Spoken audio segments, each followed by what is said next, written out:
எம்பெருமானின் ஆக்கமந்துகளே, உளன்கண்டாய் நெஞ்சே உத்தமனிடம் உளன்கண்டாய், உள்ளுவார் உள்ளத்தும் உளன்கண்டாய், வெள்ளத்தினுள்ளானும் வேங்கடத்து மேயானும் இந்த உள்ளத்தினுள்ளான் என்று எம்பெருமானை பிரார்த்தித்து ஆசீர்வாதம். சம்பவாமி யுகே யுகே. அர்ஜுனன் கேட்கின்றான், பகவானே, சூரியன் உங்களுக்கு முன்னால் பிறந்தவன், நீங்கள் சூரியனுக்கு பிறகு பிறந்தீர்கள், ஆனால் முதல் நீங்கள் சூரியனுக்கு உபதேசித்ததாக கூறுகிறார்கள். இது நான் எவ்வாறு புரிந்து கொள்வது? அதற்கு பரமாத்மா பதில் கூறுகிறார், அர்ஜுனா கேள், நானும் நீயும் இதுவரை பல பிறவைகள் எடுத்துள்ளோம். அவற்றையெல்லாம் நான் அறிவேன், நீ அறிய மாட்டாய். நான் பிறப்பற்றவன், அழிவற்றவன், குறைவு இல்லாத தன்மையுடையவன். இருந்தும் கூட என் இயல்பை அடக்கிக் கொண்டு என்னுடைய மாயா சக்தியினால் நான் அவதாரம் செய்கிறேன். பகவான் ஸ்ரீகிருஷ்ணர் மேலும் கூறுகிறார், யதா யதாகி தர்மஸ்ய கிளானிர் பவதி பாரத அப்யுத்தானம் அதர்மஸ்ய ததாத்மானம் சுஜாம்யகம். அர்ஜுனா, உலகில் தர்மம் குறைந்து அதர்மம் மேலோங்கும் போதெல்லாம் என்னை நான் பிறப்பித்துக் கொள்கிறேன்.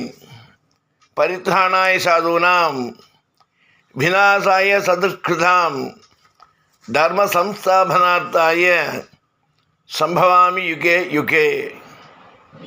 நல்லவர்களை காப்பதற்கும் தீயவர்களை அழிப்பதற்கும் தர்மத்தை நிலை நாட்டுவதற்கும் நான் யுகங்கள் தோறும் அவதரிக்கிறேன். என்னுடைய தெய்வீகமான பிறப்பு, செயல் ஆகியவற்றை உள்ளபடி அறிந்தவன் இந்த மனித உடலை விட்டு நீங்கிய பிறகு மறுபிறவியில் அடைவதில்லை. அர்ஜுனா, அவன் என்னை வந்து அடைகிறான். காமம், ஆசை, பயம், கோபம் ஆகியவற்றிலிருந்து விடுபவர்களுக்கும் என்னையே நினைத்து என்னையே சரணாக அடைந்து ஞானமாகிய அக்னி பரீட்சையால் பொசுக்கப்பட்டு புனிதர்களாக்கப்பலர் என்னுடன் ஒன்றாகி ஐக்கியம் அடைந்திருக்கிறார்கள். மனிதர்கள் எந்த வழியில் என்னை நாடினாலும் அந்த வழியில் நான் அவர்களுக்கு அருள் புரிகிறேன். அர்ஜுனா, மக்கள் எங்கும் என் வழியையே பின்பற்றுகிறார்கள்.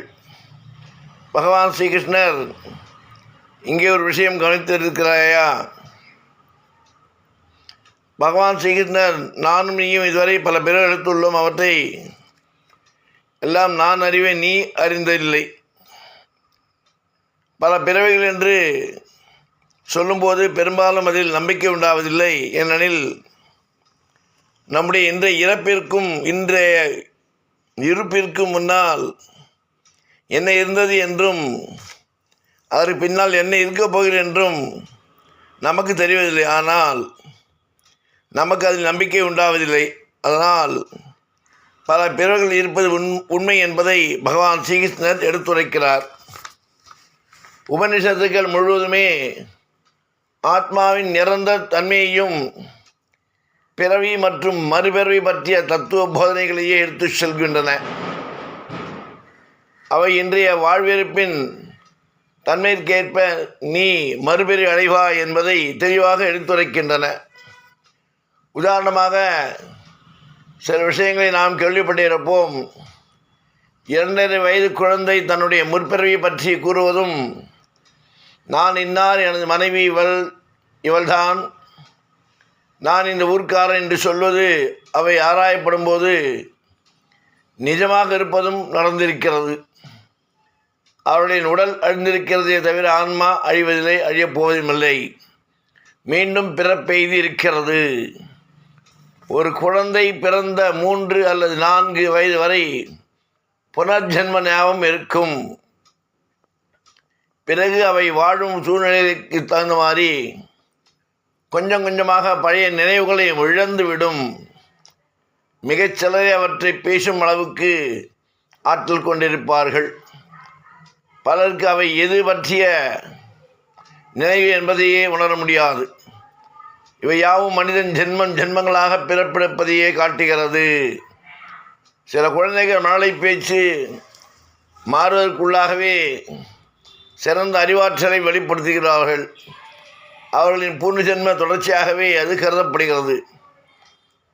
சிலர் குழந்தை பருவத்திலேயே மிகவும் கோபக்காரர்களாகவும் திருடும் குணம் கொண்டவர்களாகவும் இருப்பார்கள். சில குழந்தைகள் மிகவும் சாந்தமான குணம் கொண்டதாக இருப்பார்கள். அப்படி இருக்கும் இடமே தெரியாமல் அமைதியாக இருக்கும். இவை யாவும் முற்பிறவி அவர்களின் இயல்பலை ஒட்டியே அமைவதாக கருதப்படுகிறது, கூறப்படுகிறது. ஆகவே நம்மை போன்ற பிறவி பெருங்கடலில் சிக்கி நிரந்தர நினைவுகள் மறந்து போனவர்களால் அவற்றை ஞாபகப்படுத்தி பார்ப்பது இயலாததாகி இருக்கிறது. எனவே அவற்றையெல்லாம் நாம் அறிவேன், நீ அறிய மாட்டாய் என்று பகவான் அர்ஜுனனுக்கு எடுத்துரைத்து என கூறுவது நமக்கே சொல்லும். ஸ்ரீ கிருஷ்ணனின் பிறப்பிற்கும் நமது பிறப்பிற்கும் அதுவே வித்தியாசம். அவர் அறிந்தே இருக்கிறார், அறிந்தே பிறக்கிறார். நாம் அறியாமல் அறியாமையால் பிறக்கிறோம். நான் பிறப்பட்டவன், அழிவற்றவன், குறைவில்லாத ஒரு தன்மை உடையவன் இருந்தும் கூட என் இயல்பை அடக்கிக் கொண்டு என்னுடைய மாய சக்தியினால் நான் அவதாரம் இருக்கிறேன்.